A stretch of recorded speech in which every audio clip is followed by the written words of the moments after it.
Every matrix is just a waste of time. All right. A matrix is fine. They're doing their best. But their best very soon will be not enough. Because the source yekurumva madrugs iri kuramba ichiuya. Hatina madrug lords atiri kunzwa isusu kunzi kwasungwa drug lord ningi. Vanhu vari kunzi madrugs hadzisi mbanje. Mbanje todziziva ka. But kune zviriko madombo, cocaine. Amene mama zvinozviswa mabhawu bandisi zvinonzi chii? Wanabuwe ameneko. You understand? Who is allowing those things to get into our country? Welcome back to our show, pano Life Prime TV. Izvezvi tauya nenyaya iri kunetsa mumastreets social media. Isusu senyika yeZimbabwe, not only the church but traditions edu as African people ane zviga zvatinoteera kana kuti zvatinoteedza mukati mekurarama kwedu zvakasiyana siyana. Saka nyaya yatauya nayo panapa inyaya yengochani kana kuti ndo dzatoti mageizi, nyaya yemalesbian chichi. Tikada kutarisa senyika, mutungamiriri wenyika vaRobert Mugabe panguva yavo vairamba nyaya yengochani. Uyezve mutungamiriri watinaye tinongotenda kuti futi ari kuita sei, vari kuramba vachizviramba. But tikada kutarisa izvezvi panguva ine zvazara pasocial media, vanhu vari kungofamba utonoti munhu uyu ndio zvaari kutoita. Vamwe vabereki tinotoona mwanasikana ari mudinga takapfekedzwa zvechikomana chikonzi naita mwana mukomana saka azveti ari musikana chichi. Zvinove izvezvi rakuchioneka sedambudziko. Pese apa zvakanyararika, maybe zvaitika muchiwanda, but izvezvi chinhu chakurisa bishop chekuti takutotyisa kuti ramangwana redu richange rakaita sei. Saka nhasi tati tichi munhu waMwari mumbotibatsirawo mukuziva kwenyu neshoko raMwari zvekare kuti tinenge timboti kudii, tiri kubva kupi tichienda kupi. Alright, maita makadii mhuri yeZimbabwe. Nyaya iyi munhu waMwari, chekutanga tichida kuzvibata sezvazviri. Hungochani. Anyone ari kuita hungochani, varume kana vakadzi, they are going against the order of creation yaMwari. In other sense, they are saying Mwari zvamakandiita izva makabhaisa, makakanganisa. Saka ndikubatsirei kuti ndikuudzei. You understand? Ndicho chinhu chakaita kuti Sodom, kana Mwari vakatoparadza Sodom neGomora, moto ukanaya, nekuti Bhaibheri ritazi zvivi zvavo zvakanga zvasvika kuna Mwari, but panoburitswa chivi chehungochani. Hazvirevi kuti muSodom neGomora makanga musina zvimwe zvivi zvakanga zvirimo, but why God is concerned, even the Bible riri kuburitsa chivi chehungochani, kureva kuti it is an abomination before the Lord. And the hungochani must be condemned. Okay, Kristu pavakauya havana kukondema ngochani, havana kukondema masinners. Ndosaka maiona vaitodya navatadzi, vaitova musosai pana Zakeo. Kuti buru vamuti nhasi zvaona kumba kwako, vakatenda kumba kwemutadzi, aitozivikanwa musosai kuti mukoma Zakeo avaite. Saka kureva kuti Kristu haakondemi vanhu. John 3 verse 17. Kristu unokondema hungochani, kwete ngochani. Saka panapa tiri kutaura, hatisi kutaura vanhu, tiri kutaura mweya uri kuopareta uri muvanhu, ukajustifyiwa nenyika nesainzi dzikajustify kuti aiwa no mahormones here amene scientific biological names or whatever they are given. But no matter how much you might try to justify it, it is against God. And no vhangeri riri kutadza kuparidzwa muchechi yanhasi. Dama mafundisi akutorarama nembani dzeumbochana. Kana kuine chivi chiri kubhadhara muno munyika chinoremekedzwa, chivi cheumbochana. Achiafekte vana vari pasi, vanhu vari pasi, chinoafekta kubva kumusoro. You'll be surprised kuti kune maministers vari kupractice this. You'll be surprised kuti kune mabusiness people vari kupractice this. You'll be surprised kune rerudzi rwekwangu vafundisi vari kutoita umbochana, but mangwana chindoparidza. Why? Because vamwe vari kuzviita for the sake of money. Muzoita munhu wamwari kunotori nevamwe vari kuita maskits, vakapfeka dress chete. Inotori spirit. Pane pekuti ndapfeka dress, pekuti ndinoda kuedza kuburitsa a certain point. Mapanzisa ndongopfeka dress ndoita just for that. But when I continuously use that, it means there is a spirit that is pushing me. It's no longer entertainment. You people, you see it as an entertainment. You log in to see that as your entertainment, but there is a spirit. Ine kutokuafekta newe futi uri kuona. Because vamwe vacho vakaitwa mabrand ambassadors eumbochana munyika.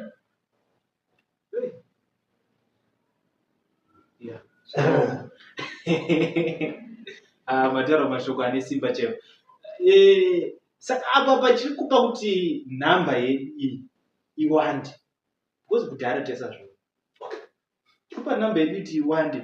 Haisi nyaya here yenzara kana kuti kuoma kwakaita upenyu izvezvi. Panguva yatiri economy yedu is not doing well. And ukaenda kuchikoro you'll be disappointed. Kazhinji kacho kuti ukuenda unoita degree, maybe ndaenda ndanoita accounting, ndashiya pamba accounting iya ndoitira ukambani kwaani. That's a very good. Handina kwandikwanisa kunoita sei, kwandikwanisa kunoshanda, but degree ndinapo. Havasiri here vamwe vanhu vari kunojoina izvozvo nevamwe vanhu vangoriwo nemungoro muupenyu. That's a very good question. Ma contributing factors akawanda. Tangobata maviri kana matatu. Chambata 1, the law enforcement. 2, nzara yamatauri. Joshua nzara inokonzeresa kuti vanhu vaite yese yese. I'll give you a very good example. Aenda kunovhima nobhadzoka asina chainacho. Ndizvozvo. Chaita kuti atengese udangwe inzara. Udangwe anohuda mukomana. But asvika pakumanikidzwa nenzara. Animapanzvisa. Saka tinotori nevanhu but zviri kuafekta ani manje. Zviri kuafekta generation iyi. Vana vedu. Because akaona ngochani iya yakupfeka ichidhiraivha mota yaasingaziye mwana kuti asi iya ingachibona kuti ndo zvakuitwa zvagara zviriko. Vana vedu vakutopinda muzvinhu izvozvo nekuti kana mwana akatozoshaya kumwa tii nechingwa pano akaonawo panext door ari kuita zvehumbochana achidhiraivha mota kachisiwa pamba kamusikana kachitaveka mukomana kachirembedza mabhurugwa kari kamusikana. Mwana wedu akutoappreciate kuti ndo life iyo isiri life. Zvoita kuti vatungamiri venyika they must look into these things. Muso zvandikutaura. Vatungamiri venyika chavakaisirwa ipapo naMwari kuprotecta mavalues ane chekuita naMwari. Paya pamunoti the voice of God or the voice of the people, it is the voice of God. Ndipo inofana kuonekwa. Exactly. Right now munhu waMwari tine vanhu rekuti chingwa chazara kwese nevamwe vanhu vekuti wausingafungiri. Hakuna murume anogona kushandisa simu tu asingapiwe mari. Sanyepero murume akaita semuchanyasa kuti akomana kumba hakuna chekudya, vana havasi kuenda kuchikoro, ndizvozvo ofonerwa ari padheni, ndada kuno kune dhiri uya kunoti tauri kuofisi kune munhu akadai kudai opiwa 20,000 just for a night. These things are happening. Murume sanoudza madhamu kuti ndichabwira kune dhiri handiri kundoita, otobuda achinoita dhiri odzoka nemari. But baba iva vandoitwa mudzimai neumwe murume, vanokotamiswa neumwe murume. No wonder why masingle ladies awanda. Izvozvo chii chaita kuti masingle ladies awanda? Varume vari kundoita vakadzi. Saka kana imo munyika magara muine vakadzi vakawanda, saka varume vashoma iva vasara vonoitwa kuti vakadzi.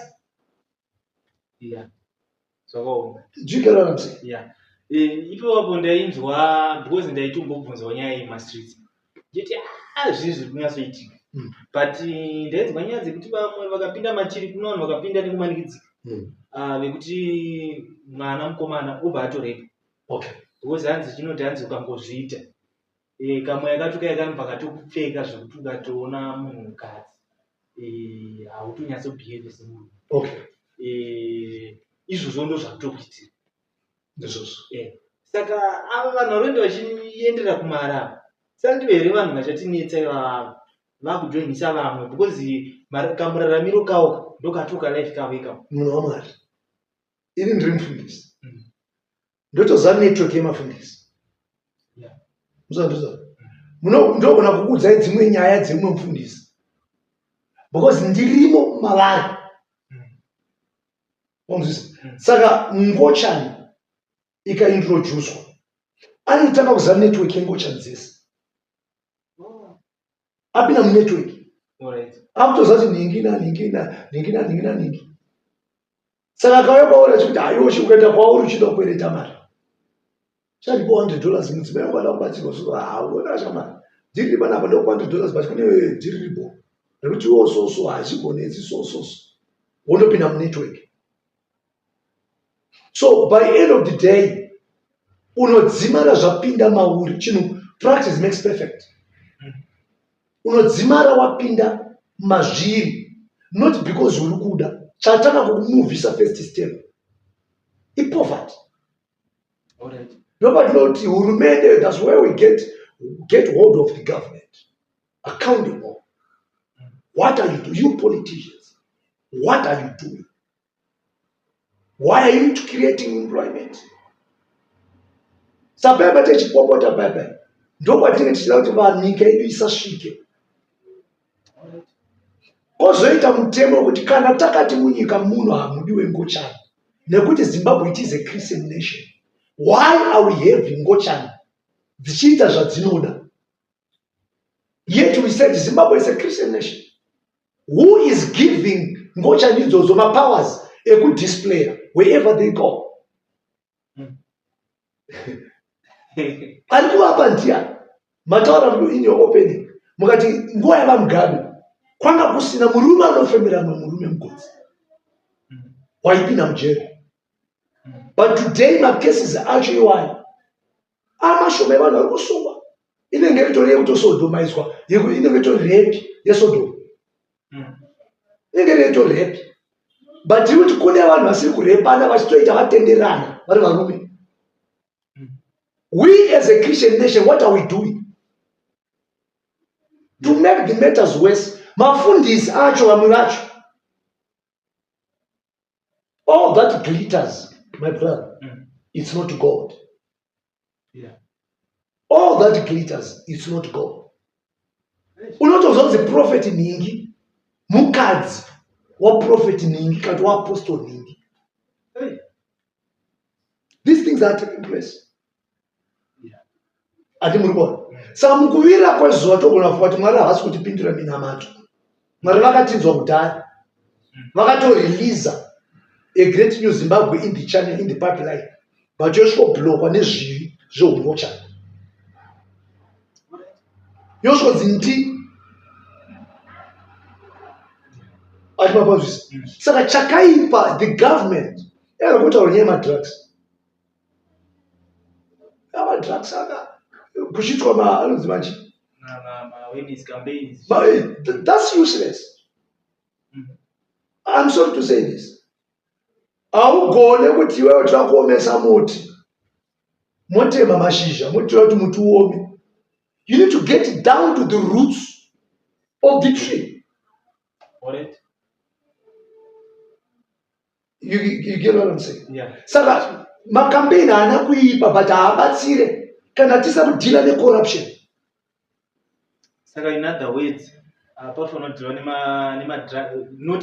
peddlers, but kune drug lords. Drug lords. Exactly. Drug lords, these are not ordinary people. These are people in high offices. Vanotendera kuti heroin, vanotendera kuti cocaine, vanotendera kuti bronchia, ipinde paningiriki, ipinde paboard. Yadarika sei pa-airport, pane makamera, pane all these things. Zvadarika sei, zvapinda sei. So we don't want to deal with mashizha. Makampeni ari kuita yakanaka but mashizha. Arungodhila nemapeddlers. Tudhila nemapeddlers. You see what? You see what? Kwatakwenda kwati dzike. You see kuti ari create a problem is a drug lord. Alright. Ndiye anouya achikupai mari yokuita makampeni against madrugs. Kuita sezvinonzi ivo havamo. But these are the very people. Because munhu wamarinzwai handeipa Forbes, handeiplumtree board, Forbes board, machipanda nyamapanda board, handei board, chirundu board, neairport, maairport edu zvese pane security nevanhu vane pfuti zvese zviri. Ndizvozvo. Kana vachigona kubata munhu ari kuyambuka kuti dzokera iwewo mbodha chabva dzokera usungwa, sei vari kutadza kubata madrugs? Apinda necocaine muZimbabwe ndiani? Apinda nedombo ndiani? As long munhu waMwari tisina kudzika, tisina tatozobata dzambiri, tisina kudzika kumudzi wedambudziko. These are the people who must be taken into accountable, into account. So that's the same thing neumbocha. Who is allowing kuti vanhu vaende pajekerere vachidisplay umbocha? So it means kumusoro kune ngochani dziri kuriliza mari kuti zvinhu kuno pasi kuno munhu isangozvigamuchira. Varume vazhinji vari kuita maskits ingochani. Vamwe vacho mutori mabrand ambassador. But these are things that cannot be said. Saka as long, my brother, tisina kudhila nemudzi who is allowing ngocha in our nation, a Christian nation. Kana tati tatenderana ngocha ngadzivepo, tatenderana ngatiendei kureferendum. Zvoiswa into law. Zvoiswa into law. Okay. Tozoti umwe nomwana ndomira nezvake kuna Mwari Baba. But as long constitution yedu, the law of the land, which is the highest authority on the land, isati yachinjwa, ngocha ngadziswe. Ngavatendeuke. You understand? Yeah, no, My drug lords, nemakamera checha, makamera checha, makamera kune dzimwe nyika utozviona munhu anenge akaisa zvekusikana, mumwe anenge akaisa zvimapiritsi, maipad umu, malaptop, madrug arimo, but anobatwa pabhodhi. But muno muZimbabwe hakuna. Ende vanhu ndakukuudzai munhu waMwari, areka yaNoa, mvura zhinji payakanaya, areka yaNoa yaisimudzwa nemvura. Mvura imwe chete iri kusimudza areka yaNoa. ndomvura imwe chete yauraya vanhu. Madrugs mamwe chete atutaura nezvakanaka, ndomadrugs mamwe chete ari kupfumisa vanhu. But inini vabereki muchigwesha nemwana achiba midziyo achindotengesa achipaza mawindo, but there is somebody who is making money buying properties, estates, nedhiragi remwe riri kutengwa nemwana wenyu wamuri kuswera nemuchinetsanira naye pamba. So by end of the day, to the people of Zimbabwe, who is importing drugs into our nation? Who is sponsoring Ungochan into our nation? When we say Zimbabwe, it is a Christian community. You get what I'm saying? Unaona ma campaigns are being tried. The government will support izvozvo zvakanaka. But vari kuvanziridza vanhu. If there is anyone who wants to make money right now, just come up with a proposal. If you want to make money in Zimbabwe, go and start a project. In a check with the drugs. You approach the government, it will give you money. You don't take a bit. Copy what 20,000, you want to roll 10,000, 10,000, which is all it. Wait, I'll come in 3,000. We're going to come in 3,000. These things are happening. They are not dealing with the root cause. The root cause is who is bringing drugs in our country. Yes. And that drug cocaine is motor one in manga. Cocaine church high schools one battle manga do anevere ma broccoli ne okuchitungu zvanzi vembanje mate 2 kgs right. But kuna ari kuya ne bro sorry ari kuya ne dombo ne Chrysler ne Chrysler iri kubva kupi? Yeah. Ari ku access ari ku shipa Chrysler iyoyo ichibva kwainobva ndiani? Yeah. You understand? This is what you're talking about. I've been my drugs. There was a time, sometime, about 2025. Dine case ya daga cover kumfakosi ya baba ukubaya mwana banga wakutubuda matumba. We thank God so much tunane akazoita zvakanaka. Akwanisa kurapwa akaita zvakanaka. But uchitenderera ndakatana na kansela ndikatana nevadzana vaitotya muri ma drugs. You see now vakazodai kansela akatodi approach ana we drug campaign yavada kuita vada kutoedza kuti waite drug campaign baba munhu wamwari ndiza ndikuti secret ndinokutaura pano muri seZimbabwe chinzo campaign yedrug yekumisa madrugs yakanaka, but campaign yatiri kuda isiri kutaurwa navanhu mbozvisa ndeyekusungwa kwemadrug lords. Iyoyo ndo campaign iyoyo iyi ndo inonzi campaign chaichai, because muno kana mine 2 drug lords muno vakabatwa ivavo timizi vana vese vagere muproximity muno vafree. Mukaenda kumfakosi munotozivikanwa kunzi Paniki base iye ane base akabatwa achataura kwairi kubva akabatwa achataura kwairi kubva. Ndo campaign iri kudiwa muZimbabwe, not these fake campaigns. These are fake campaigns. They are not going to set Zimbabwe free. They are not going to set our sons and daughters from drug abuse and substance. We need drug lords. They must be apprehended. Vakabatwa ivavo nyika yana kwazvosa muchinyepera kuti muchigavana chikazi mabhanga zvakanaka hatisi zvamba tozvida, but muno muZimbabwe hatitangira ipapo, totangira pamodzi. Who is importing drugs into our nation? Ari kusainira, ari kupiwa mari achinzi usataura kuti tapenda madrugs ndiani? Ani ma consignment ari kupinda muZimbabwe neChrist Omedi ndivanani? Ndo watangira nyaya. Muri Zimbabwe muri kunyatsonzwa bishop ari kutaura neshungu dzekurwadziwa nevana vatiri kurasikirwa nawo senyika, tiri kurasikirwa nefuture yedu, vatungamiri vemangwana ndo vatiri kurasikirwa nawo nekuda kwezvinhu izvi. Bekunyaya yengochani yayi ndakada kuti mupewo advice kuti mubereki paanoona mwana wake ari mudiki because vana vanoratidza masainsi makatarisa vana vachitamba ukavarairwa mutoona kuti uyu ari kutambira anenge ane zvaakaona kurasika kwaari kuita.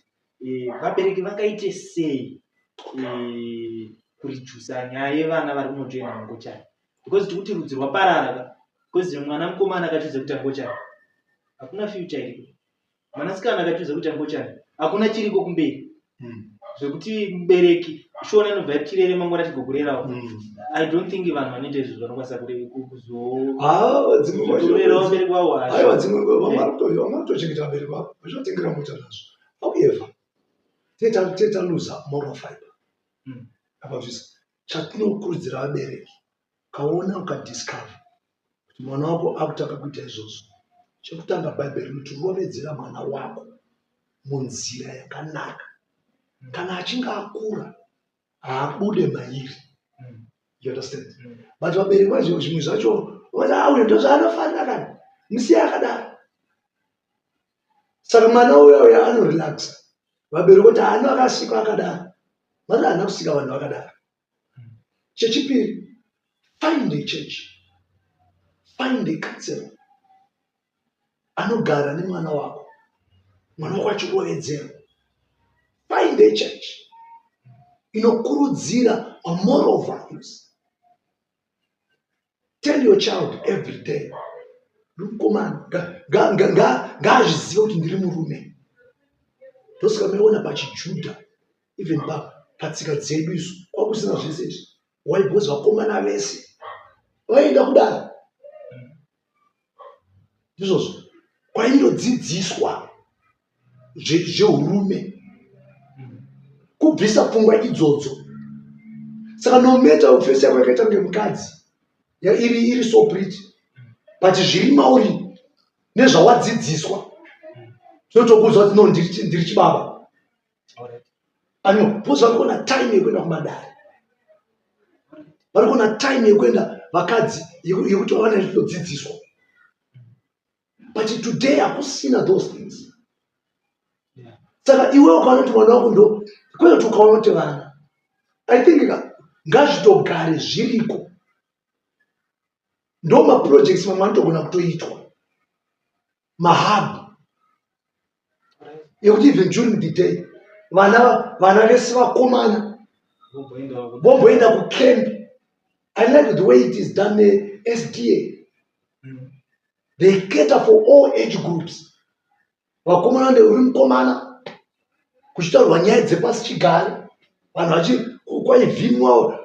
Idzo nyaya idzodzo dzinogadzira munhurume kana kuti dzinogadzira munhukadzi wamangwana.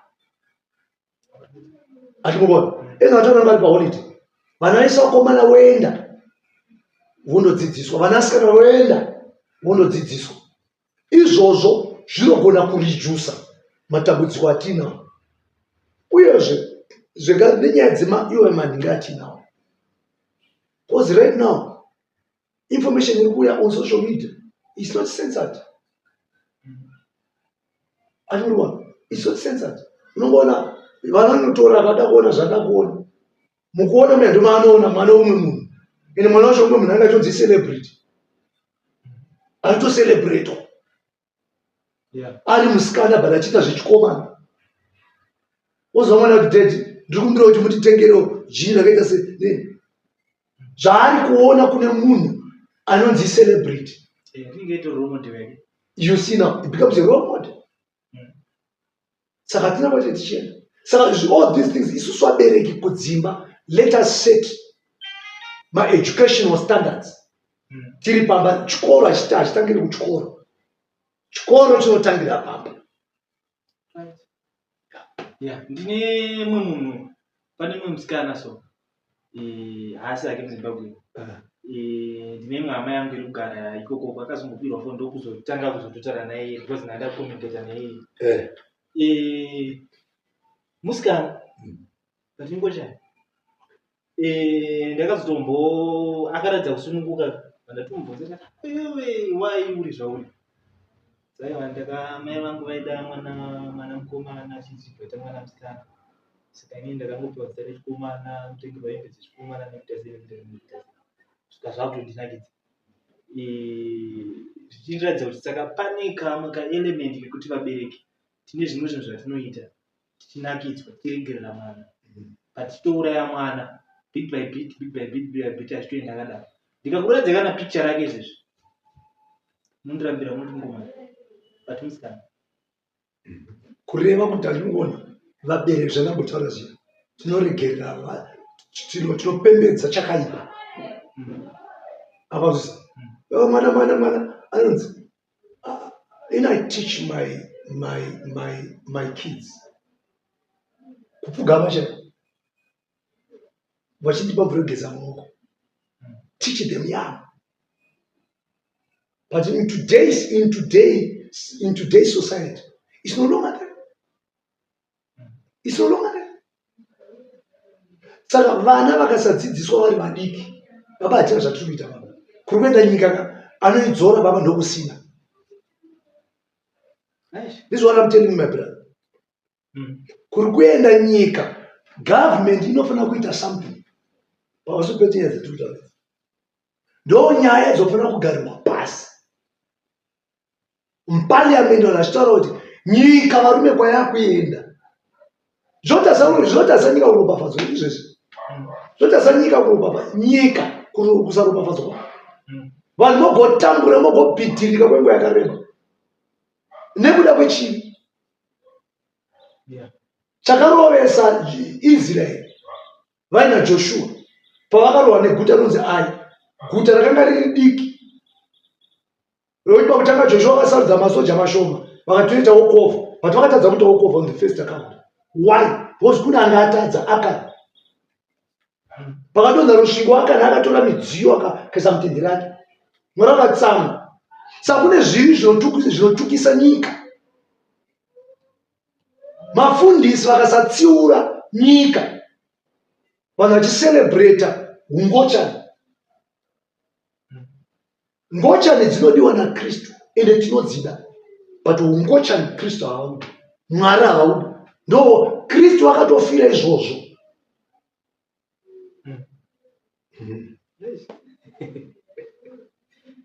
Muri Zimbabwe anonzwa anzwa. Amen. Shoko ranga richitaurwa rine chekuita neupenyu hwedu, kunyanya mayuthi ndo watikurasikirwa nawo zvakanyanyisa.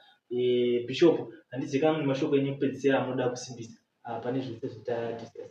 Ndoangotaura kumhuri yeZimbabwe kuti let us work together for the betterment of our nation. Iwewe neni tese tine basa, hatiti tine basa, tine mutoro. Yes. Thank you so much, Bishop.